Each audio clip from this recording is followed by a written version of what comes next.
All right, guys, today we're going to talk about cognitive development. So we're discussing how we learn to think, know, remember, and communicate. So in part one, we're going to discuss Jean Piaget. He's one of the first psychologists to perform a study of cognitive development in children. In part two, we're going to discuss Lev Vygotsky, who elaborated on Piaget's theories. And once we've looked at these two theorists of cognitive development, we'll look at the way that cognition declines with biological aging. And then finally, in part four, we'll discuss the effects of exercise on cognitive performance. So here we have our domains of human development. Today we're going to focus on that cognitive domain. So we know that cognition refers to these mental processes, and cognitive development refers to the long-term changes in these processes.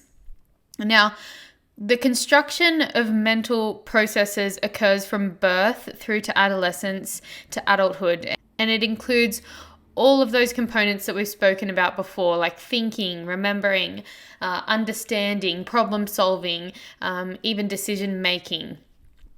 And some people have said that it's our cognition that makes humans so successful. And we're going to talk about how we are generally smart beings. However, our thinking can sometimes be irrational. And we also see cognition in other animals like chimps, crows, and dolphins.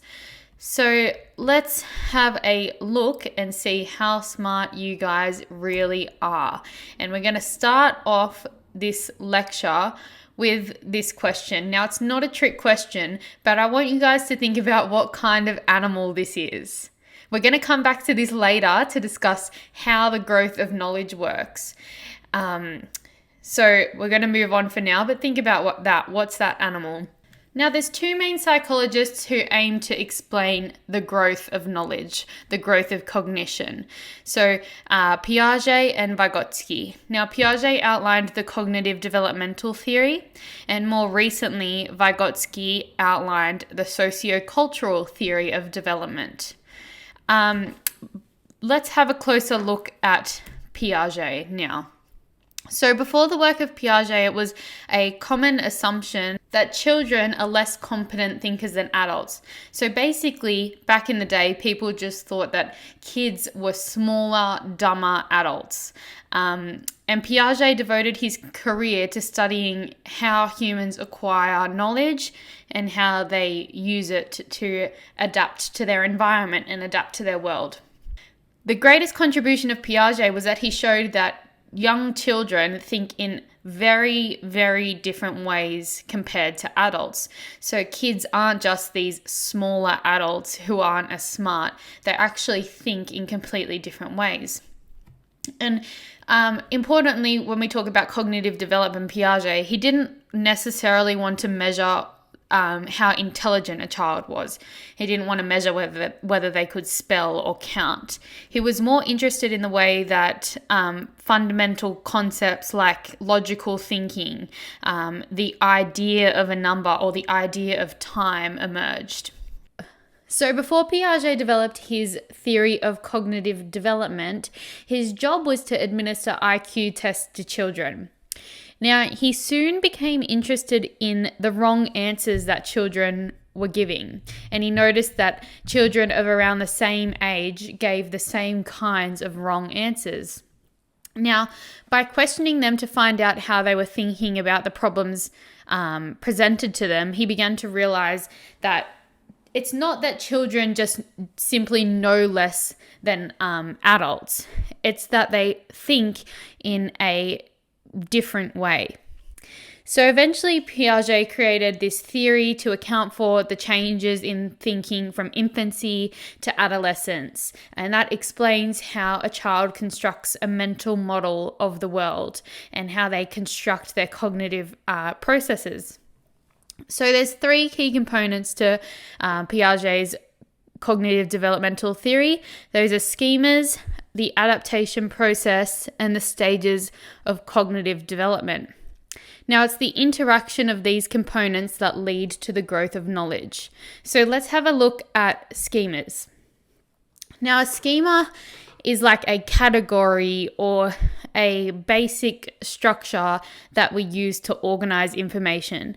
Now, that sounds complicated, but it's really very simple. So children create knowledge by building these schemas or mental representations from their environment.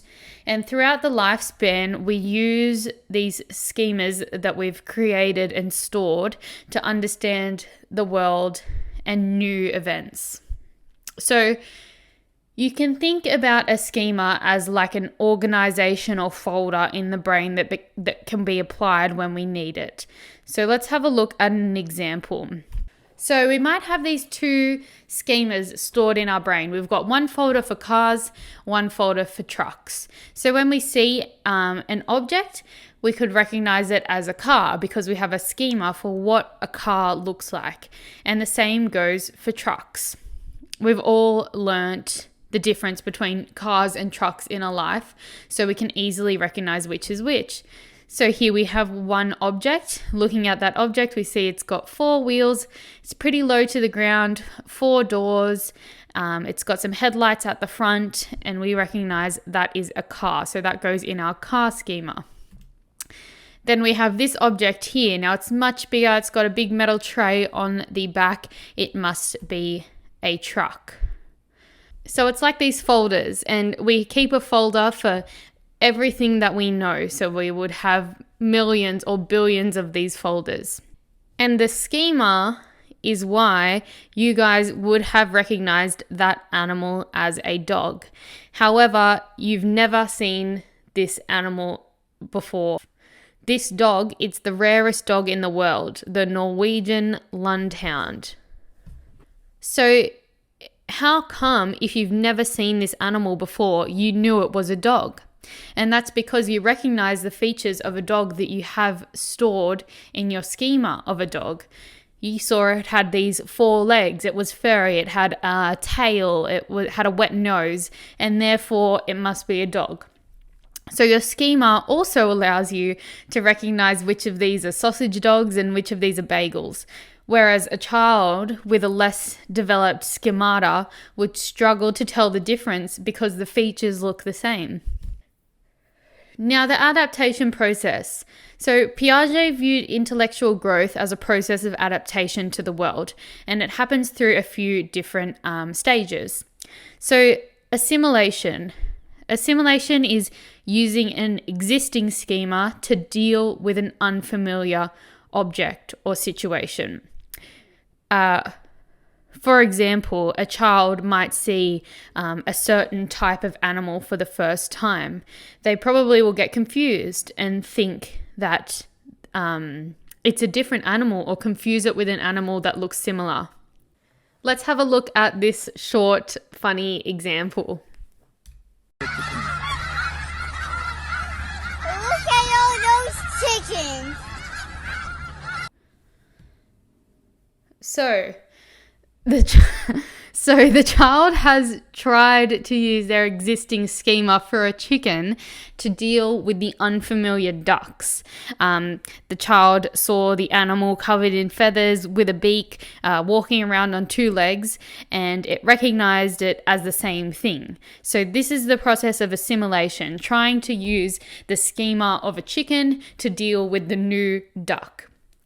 Accommodation would occur when you change an existing schema to deal with an unfamiliar object. So, for example, after the child says, "Look at all those chickens," the parents explain that while a chicken and a duck have these similar features, they're actually quite different. The duck has got yellow feet. The duck can go swimming, and the duck goes quack, quack. So the child creates this new schema to account for ducks in the future.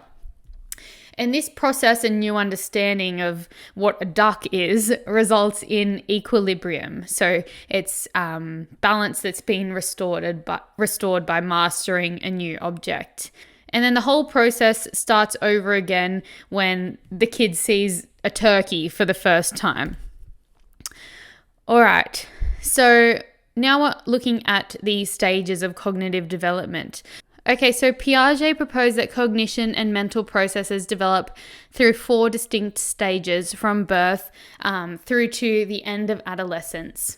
So we have sensory motor, which is the first stage from birth to 2 years, the pre-operational stage, which is the preschool period, concrete operations, which is 7 to 11, and then formal operations, which is 11 and over. So before we have a look at each specific stage, there are some key features of his theory that we'll cover first. So Piaget viewed these stages of cognitive development like a staircase. So each stage occurs in the same order. A stage can't be skipped, and each stage builds upon the previous. And it's also important that whilst we're given age ranges for each of these stages, like birth to 2 or 2 to 7, they aren't set in stone.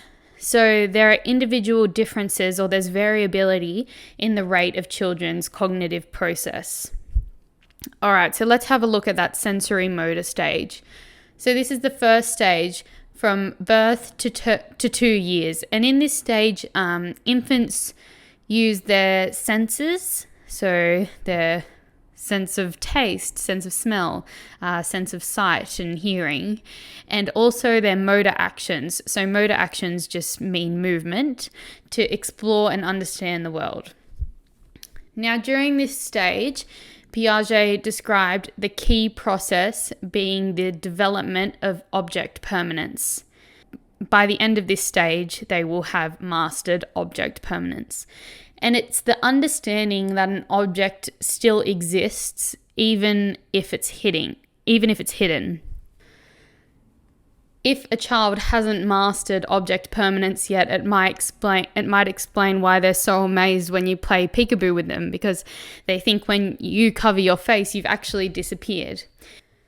It also explains why, in the case of like hide and seek, kids tend to hide in places where we can obviously see them, but they think that if they can't see us, then we can't see them. So I love looking at the examples of these. This is the kid hiding in the clear box. So through this stage, infants gain the ability to realize that objects that are hidden still exist and haven't just disappeared. Now, once children in this stage display object permanence, they have a tendency to make an A, not B error. Now, an example of this error is, let's say you're sitting in front of an infant, you have a toy, and you have 2 boxes that you could hide the toy under. Now, you show the infant that you're going to put the toy under box A. Then the child is going to look under box A and they're going to find the toy. You do it again. You show the infant, you're putting the toy under box A. The infant's going to look under box A for the toy. Now you do it a third time. You show the child you've got the toy and you put it under box B. However, this time when the child goes to look for it, they still look under box A.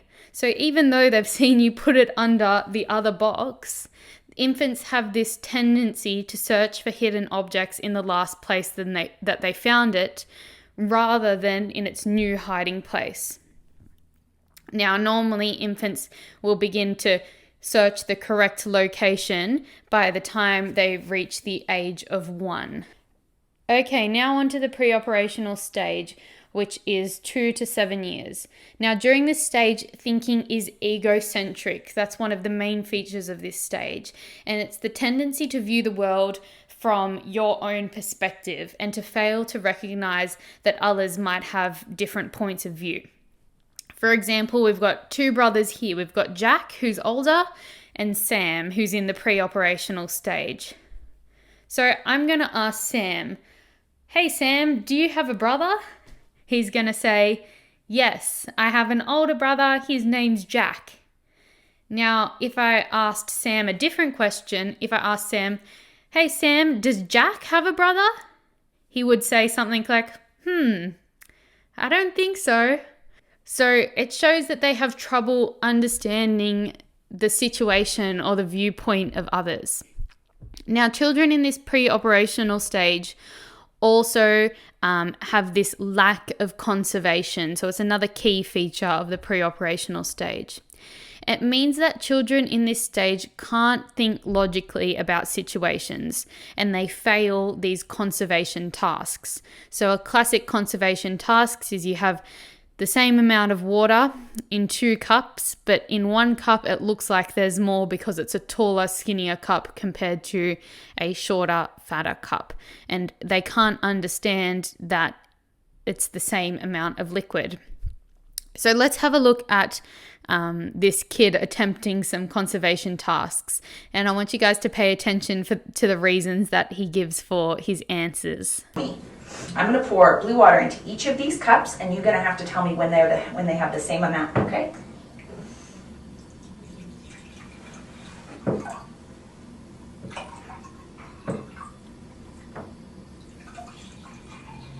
Okay, tell me when this one is the same. The same. The same? Those 2 are the same now? Yeah. Okay. They're the same?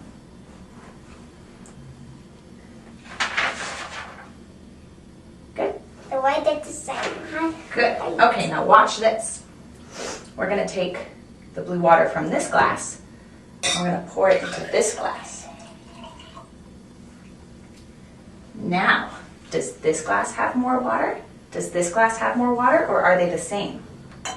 Has more water. This one has more water? Yeah. Can you tell me why? Because that one's higher than that one. That one's higher than that one. Right. Can you tell me, does this ball have more Play-Doh? Does this ball have more Play-Doh, or are they the same? That one has more Play-Doh. That one has more? Yeah. Let's try and make them the same. Make them into 2 of the same size. What about now? They're the same. They're the same now? Yeah. Okay, now watch. Now, does this one have more Play-Doh? Does this one have more Play-Doh, or are they the same? That one has more Play-Doh. That one has more Play-Doh? Can you tell me why? You smushed that one. Because that one's smushed. How about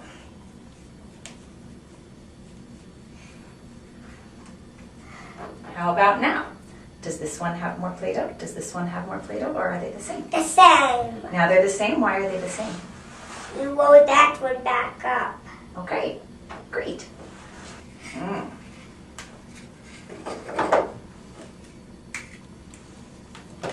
Okay. Did we share the graham crackers fair? Is this fair? Yes. Yes? Can you tell me why it's fair? You have one and I do. I have 1.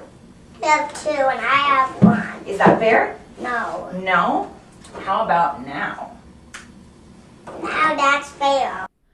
Okay, so now you guys all know how to go out and con some kids into getting some more biscuits for yourself. Now, I actually gave you a conservation task in the poll at the beginning of the semester. I asked you guys, what is heavier, a kilo of bricks or a kilo of feathers? So let's see how you did. Now, most people recognize that a kilo of bricks and a kilo of feathers weigh the same amount. Some of you didn't though. I'm a little bit worried about the 11% of you who said the bricks were heavier, and I'm a little bit more concerned about the 3% of you who said that the feathers. Anyway, let's move on to the concrete operational stage. So this is from 7 to 11 years. Now, Piaget considered the concrete operational stage to be a major turning point in child's cognitive development because it marks the beginning of logic or operational thought. This means that a child can work things out internally in their head rather than having to physically try things in the real world. So I'll give you an example of that. If they notice that their eyes are getting itchy and they're sneezing a lot when they're around a cat, they might be able to identify, okay, this happens when I'm near the cat, so maybe I'm allergic to the cat. Also, if a kid is playing soccer, let's say, and the ball deflates, they're able to understand that the ball can be reinflated. They don't think that the ball is gone forever, which is probably what they would have thought in any of the previous stages. So they can reverse actions now. Also, in this concrete operational stage, children gain the understanding of conservation. So they're able to understand that something stays the same quantity, even though its appearance changes. And we saw some of these examples in the video previously. Okay, now finally in the formal operational stage, it begins at approximately 11 and lasts into adulthood. Now in this stage, individuals can think about abstract concepts, they can discuss hypothetical situations, and they're able to logically test hypotheses. And this logical testing of hypotheses means that no longer do they try and complete tasks through trial and error. Instead, they can use scientific methods to systematically test their ideas. Now, back in 1999, it was reported that when children were asked to draw a person with a third eye, so they had a picture of a person and they were asked on the paper, I want you to draw a third eye somewhere. Now, 9-year-olds drew a third eye on the forehead between the two eyes. However, 11-year-olds who were part of this formal operational stage were more inventive and could think more abstractly. And some of them suggested that the third eye should be placed on the hand because it would be useful for seeing around corners. Okay, so here's a quick summary of Piaget's stages and the key features within those stages. Sensory motor, pre-operational, concrete operational, and formal operational. When we talk about the contributions and criticisms of Piaget's theory, now no theory is perfect. That's why it is called a theory. His greatest contribution was that he changed the view that children are just small, dumb adults. Instead, now we have an entirely different view of the way that children think and view the world. However, Piaget's theories aren't perfect and they have been criticized. Some say that he has underestimated the power of young minds. For example, it's been shown many times that children can master different tasks earlier in life than Piaget proposed. For example, conservation tasks have been taught to 4-year-old children.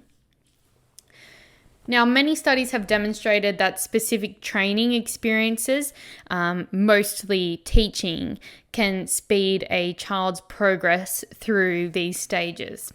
Furthermore, Piaget has been criticized for giving limited attention to social influences like parents and peers on the effect of cognitive development.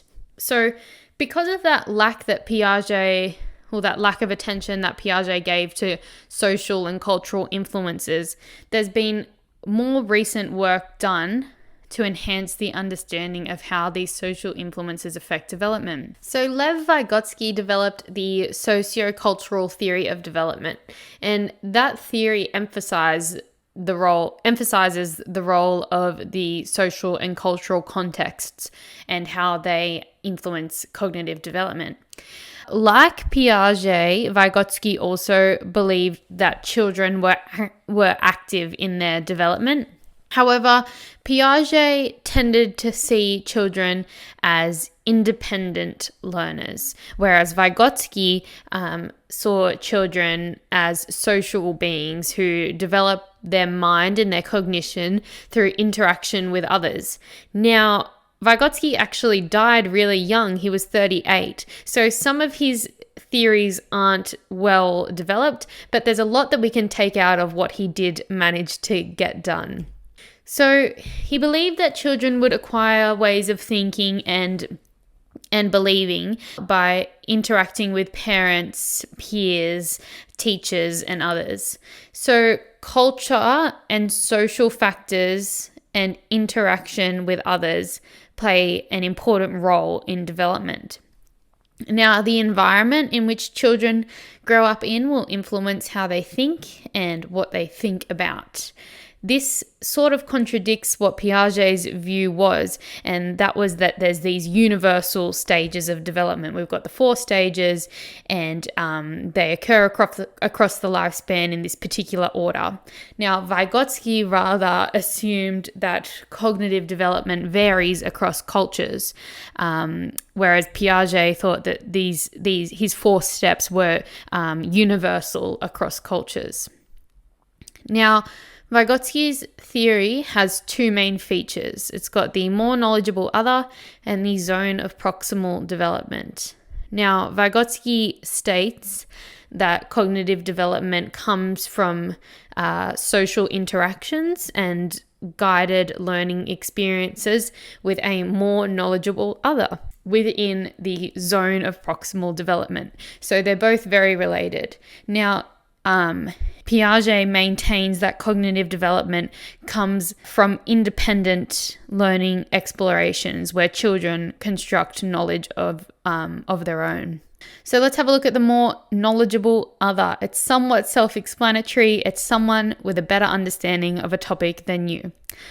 Now, normally you would think of a more knowledgeable other as a parent, an older adult, or a teacher, but it's not necessarily the case. It depends on what you're learning. So as an example with you guys, as uni students, your tutors and lecturers may be your more knowledgeable others in terms of subject content.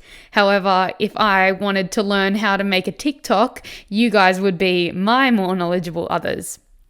So the concept of this more knowledgeable other, it's integrally related to the zone of proximal development.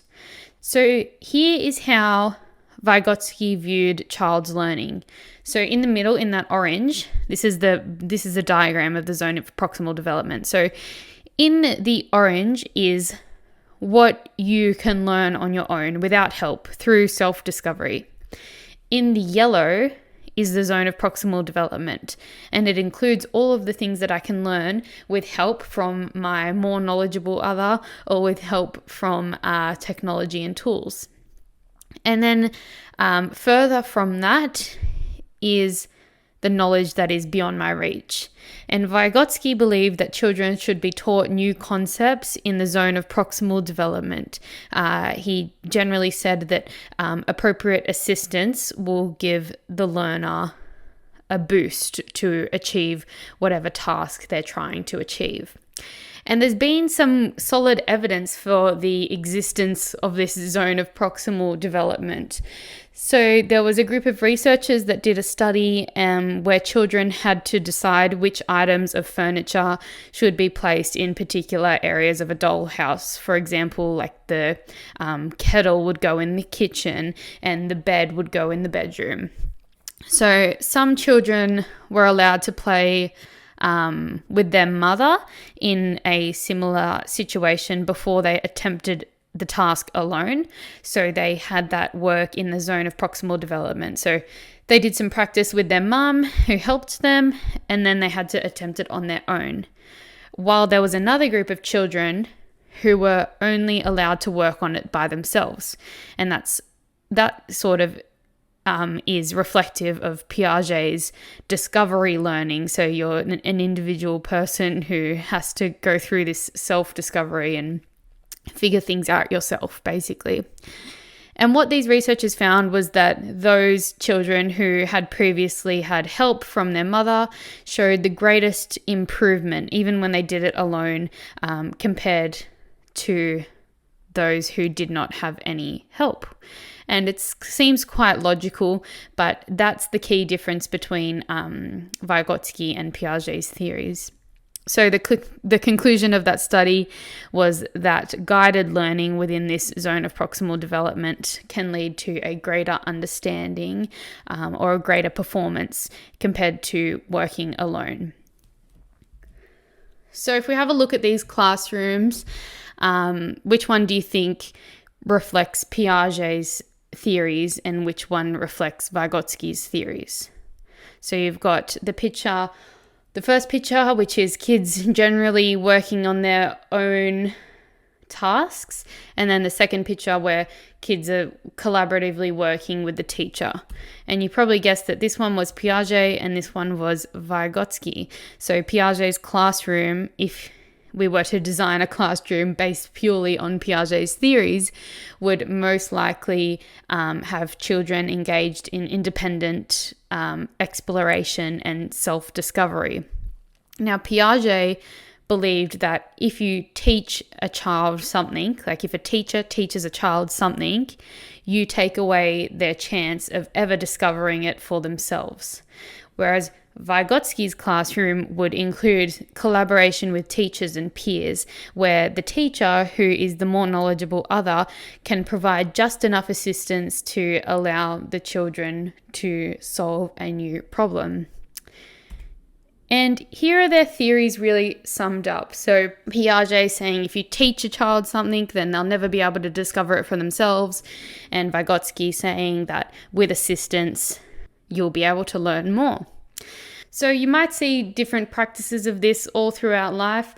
In the classroom, maybe you had a teacher who was all about self-discovery and didn't give you any help, thought you just had to go off and learn it on your own. Or you've had a teacher who had more of a Vygotsky approach and gave that bit of assistance to improve learning. Now, neither one is right or wrong. They're just two different approaches. Okay, so far we've spoken about Piaget and Vygotsky, the two key theories that attempt to explain how our cognition develops. Now, these two theories heavily focus on childhood, and that's because there's large cognitive growth during childhood. We go from this child who's completely fooled by a game of peekaboo to achieving these complex cognitive tasks like abstract and hypothetical reasoning. So whilst cognition develops fast in childhood, it's relatively stable during early adulthood, and then it starts to decline as we get older. So let's have a closer look at what happens to our cognition as we age. Now, cognitive aging describes normal changes in the cognitive process that occur as we get older. Now, these aren't signs of illness like dementia or Alzheimer's. They're just normal processes of aging, so not something to be afraid of. Now, some parts of our cognition remain stable with age, and other parts of our cognition decline with age. For example, language and vocabulary are resilient to aging, so they remain stable, or they may even improve in older adulthood.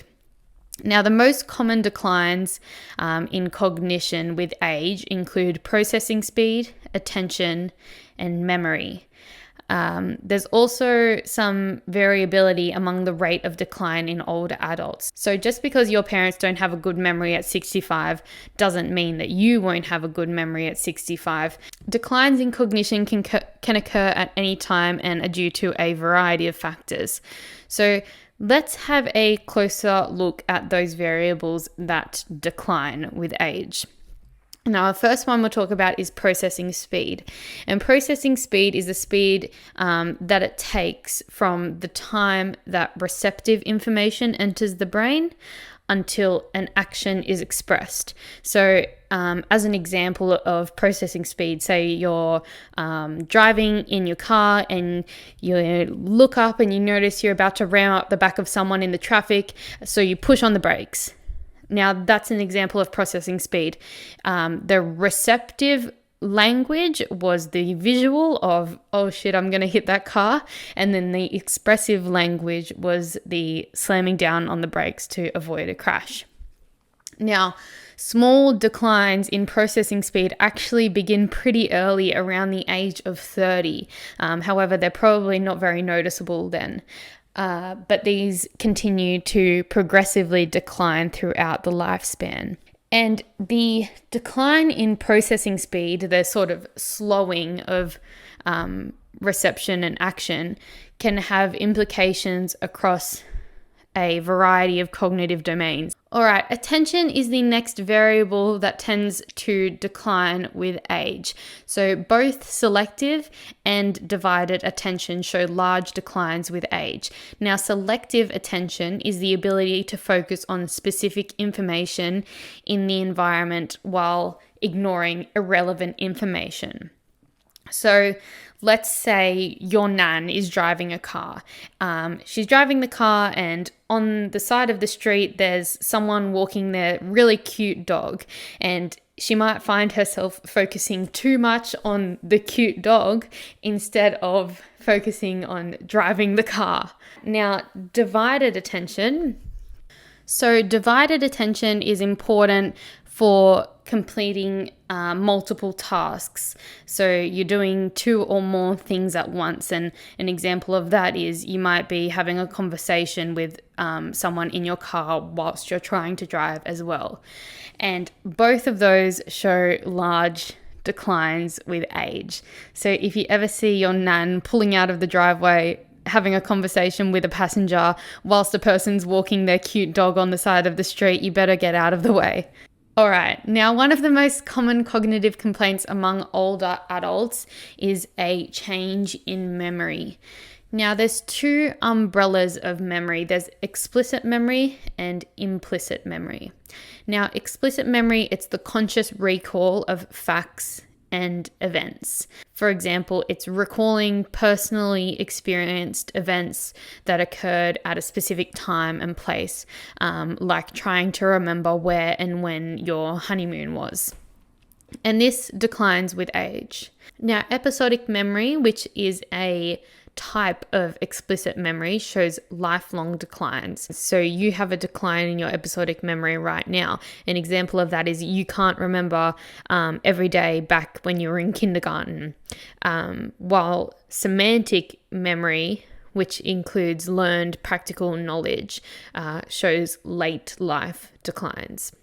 Now, implicit memory, which includes procedural tasks outside of a person's awareness, like remembering how to sing the song Happy Birthday or tying your shoelaces. These remain stable throughout life, so no age-related declines in implicit memory. Now, age-related changes in memory may be caused by the slowed processing speed or the reduced ability to ignore irrelevant information. So like we saw, there's that decline in selective attention.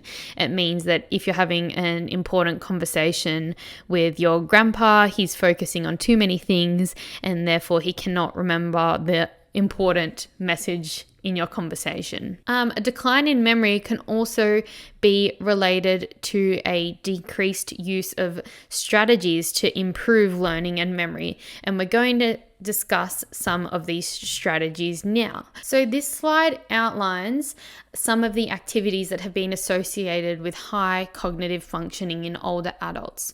So they've measured cognitive functioning in older adults and seen what were the common activities they were participating in. And those included things like puzzles or playing a musical instrument, performing physical activity, and social engagement. Now, the associated activities with cognitive functioning should be taken with caution. Just because you do these intellectual activities, you do physical activity and social engagement, we can't be sure that they are going to improve our cognitive function because there's this problem. It's the which came first, the chicken or the egg. Did the person engage in a particular activity that prevented them from developing cognitive decline? Or was the person able to engage in the activity because they did not experience cognitive decline? Now, this is a problem with these associations. Okay, so to get a clearer picture, let's have a look at some of the most common causes of cognitive impairment. Now, the greatest cause of age-related cognitive impairment, and this is cognitive decline that goes beyond the normal decline associated with aging, is dementia. Now, dementia affects thinking, it affects our behavior, and it affects our ability to perform everyday tasks. Around 5 to 8% of people aged over 60 years old have dementia. And dementia, it's an umbrella term for symptoms like decline in memory, decline in reasoning, and decline in other mental skills. So types of dementia include Alzheimer's disease, Parkinson's, or Huntington's disease. And Alzheimer's disease make up around 60 to 80% of all dementia cases. Now, something else that also results in cognitive impairment is alcohol. Alcohol has a huge effect on the brain. It blocks chemical signals between our brain cells, so our neurons in the brain.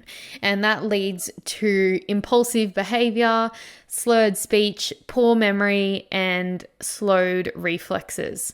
So let's have a quick look at how alcohol affects someone's ability to perform a conservation task. I'm just interviewing beautiful girls with low IQs and How you doing? I have a high IQ. Okay, anyways, look, what is heavier, a pound of feathers or a pound of bricks? I feel like a pound of feathers. Yo, you actually got it right. Good shit. I feel like Are you on TikTok, dude? Nah, bro, my daddy owns this bank. That's why I'm in front of it. I'm Summer. So obviously she failed the conservation task. Alcohol has sent her all the way back to the pre-operational stage, so between 2 to 7 years. And it's important to note that this is an acute impairment in cognition. So she's going to wake up the next day and be able to pass these conservation tasks with no problem. Whereas dementia is a chronic impairment in cognition. Okay, so how can we tell if a decline in our cognitive function is a normal process of aging or a more serious concern like the early onset of dementia? Now, we can actually take a test for this. You might have heard that Donald Trump took a cognitive test and bragged about how the doctors were amazed with his score. So let's have a quick look. We have to be sharp. If you're in the office of the presidency, we have to be sharp. So they were saying all these different things. It was going all over. Whichever stuck, none of it stuck, fortunately. But one of the reasons it didn't is that I took a test. I said to the doctor, it was Dr. Ronnie Jackson, I said, is there some kind of a test, an acuity test? And he said there actually is, and he named it, whatever it might be. And it was 30 or 35 questions. The first questions are very easy. The last questions are much more difficult. Like a memory question, it's like you'll go person, woman, man, camera, TV. So they say, could you repeat that? So I said, yeah. So it's person, woman, man, camera, TV. Okay, that's very good. If you get it in order, you get extra points. Okay, now he's asking you other questions, and then 10 minutes, 15, 20 minutes later, they say, remember the first question? Not the first, but the 10th question? Give us that again. Can you do that again? And you go person, woman, man, camera, TV. If you get it in order, you get extra points. They said nobody gets it in order. It's actually not that easy, but for me it was easy. And that's not an easy question. In other words, they ask it to you, they give you 5 names and you have to repeat them, and that's okay. If you repeat them out of order, it's okay, but you know, it's not as good. But then when you go back about 20, 25 minutes later and they say, go back to that question, they don't tell you this, go back to that question and repeat them. Can you do it? And you go, person, woman, man, camera, TV. They say, that's amazing. How did you do that? I do it because I have like a good memory, because I'm cognitively there. Okay, so the test that Trump took, it's called the Montreal Cognitive Assessment. Now, bragging about getting a good score on this test is like bragging about getting up in the morning and tying your shoelaces by yourself. This is the type of test where if you score anything under perfect, your driver's license might be taken off you. One of the questions even asks the participant to name those animals in that picture right there. So lion, rhino, camel. It's very difficult.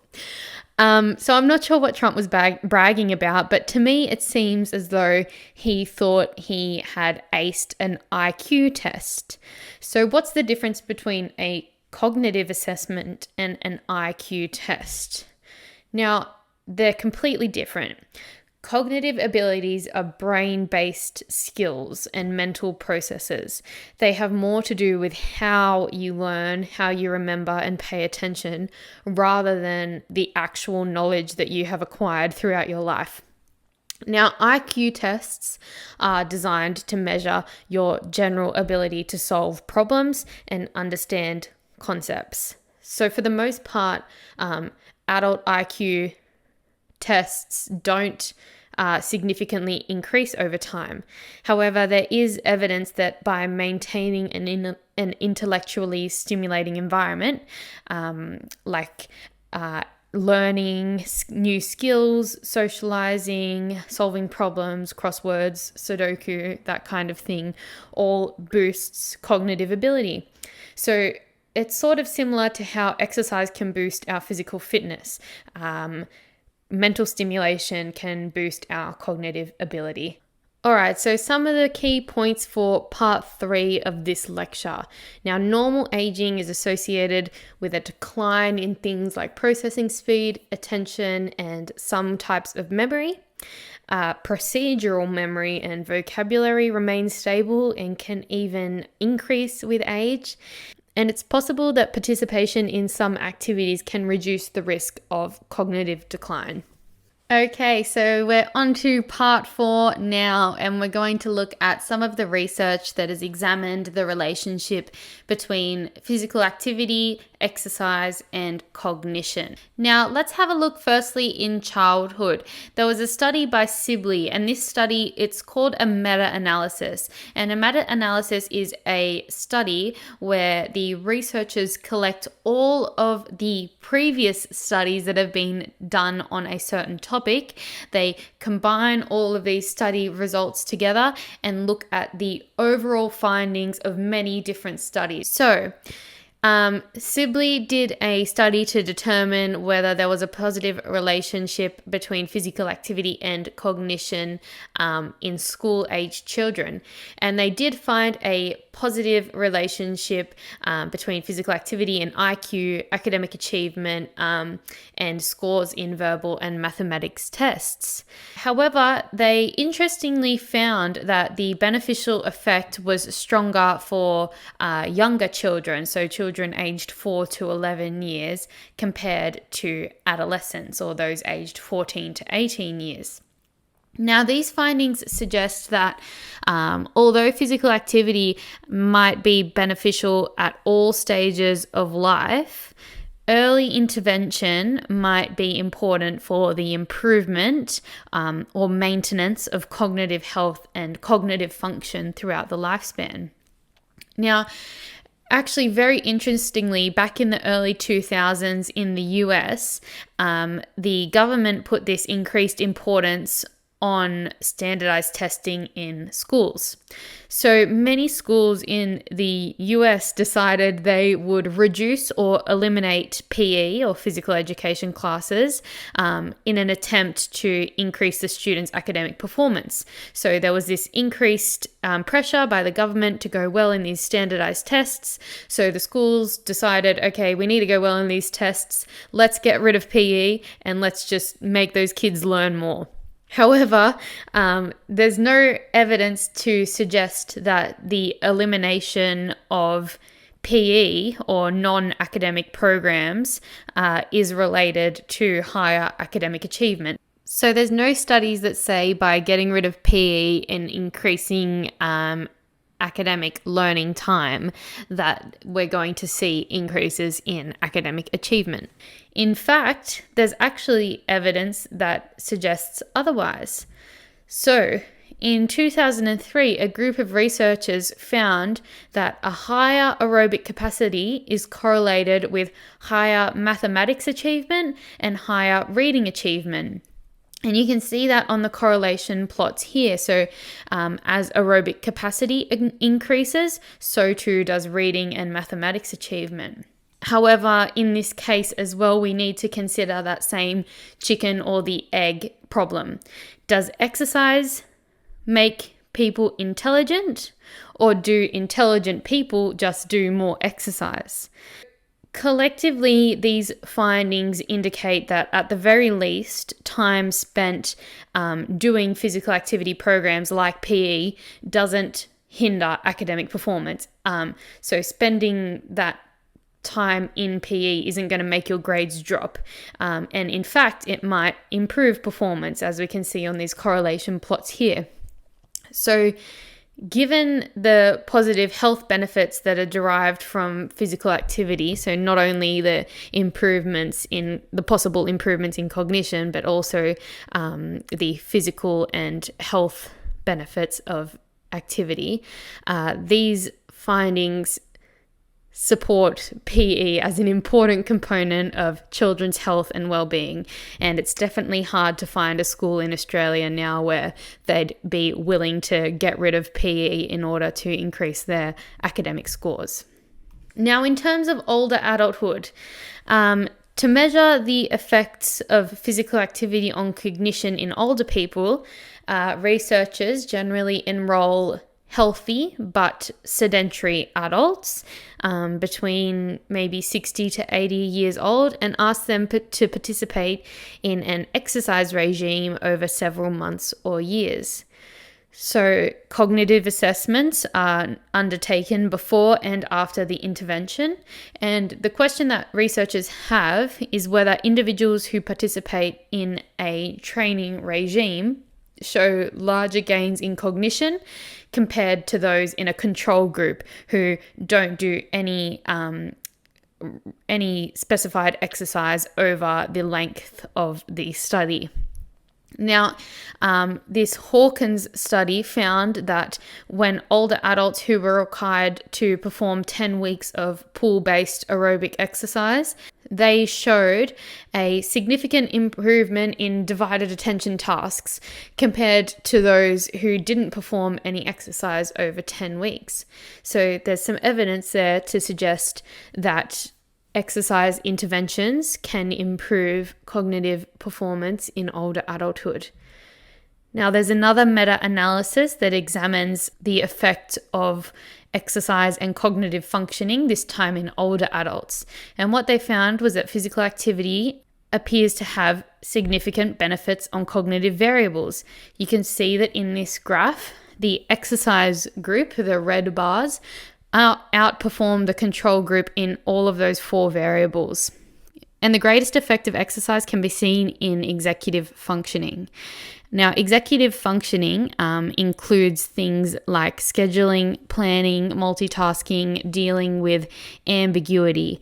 And it's generally what a lot of people with attention deficit disorders struggle with. Now, these findings are particularly interesting. So it's very interesting that those older adults who did exercise had these great improvements in executive functioning. And that is a important finding because the particular region of the brain that supports executive functioning shows substantial deterioration with age. So there's perhaps evidence to suggest that if we are engaged in exercise throughout our life and in older adulthood, we can avoid this decline in executive functioning. Now, the other variables there, the controlled mean controlled tasks, and that is a choice reaction time test. For example, you've got 2 buttons in front of you. You have to press the left button when the letter C comes up on the screen, and you have to press the right button when a letter A comes up on the screen. Spatial is a test where you might be shown a drawing and then you have to remember that drawing and go away and replicate it. And then a speed task is a simple reaction time. For example, you're looking at a screen and when the yellow light comes up, you have to hit the button as fast as you can. So significant improvements in all of those variables when we perform exercise in older adulthood. So the overall conclusions of this study was that exercise training appears to have a positive effect on cognition in older age, particularly on executive functioning. They found that exercise does not only improve cognition in healthy adults, but exercise also has a beneficial effect for adults with Alzheimer's disease. So, okay, some of the key points from part 4. People who do greater amounts of aerobic physical activity may experience improvements in cognition. Physical activity has a disproportionately large effect on executive functioning. It also lowers the risk of developing cognitive impairment potentially, so things like dementia, Alzheimer's. And finally, the effect of resistance exercise on cognition has received little attention. So we might see some new research come out in that space in the future. Okay, so I want to finish off by talking about a really interesting cognitive bias. So in this lecture, we've spoken a lot about all of the things that our brain can do, how we go from not understanding that a teddy bear still exists, even if we can't see it anymore, and then how we now can deal with these complex cognitive abilities. However, our cognition isn't as perfect as we think it might be.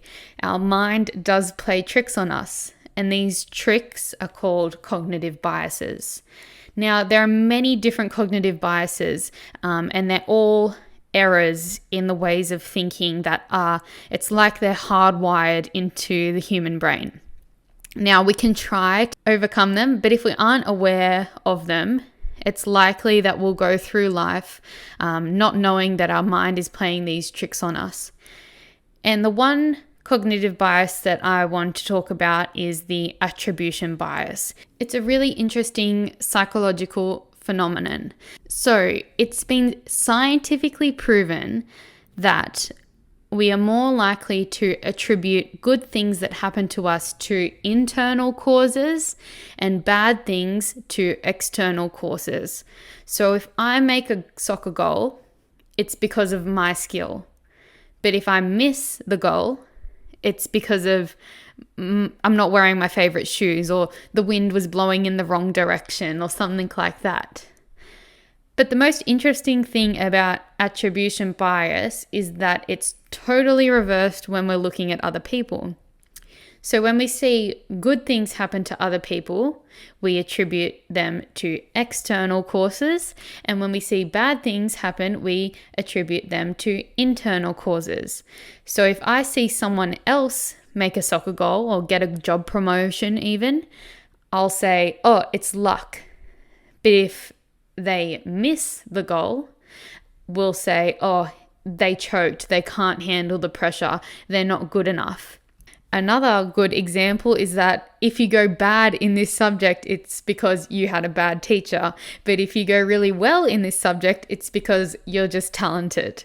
So I bet you're going to catch yourself next time you attribute someone's successes or failures to internal or external causes. All right, guys, that's it for today. We'll see you next time.